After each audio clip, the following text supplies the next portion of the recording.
కార్తీక మాసం 3వ సోమవారం సందర్భంగా శైవ క్షేత్రాలు శివనామస్మరణతో మార్మోగాయి.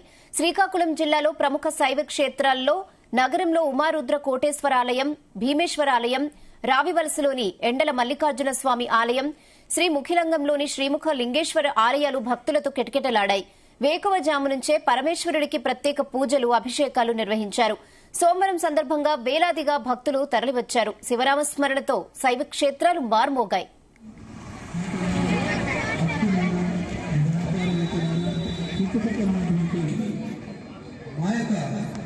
వేదిక స్వాగతం పలుకుతుంది. రండి, ఈ యొక్క సేవ కార్యక్రమంలో పాల్పంచుకోండి.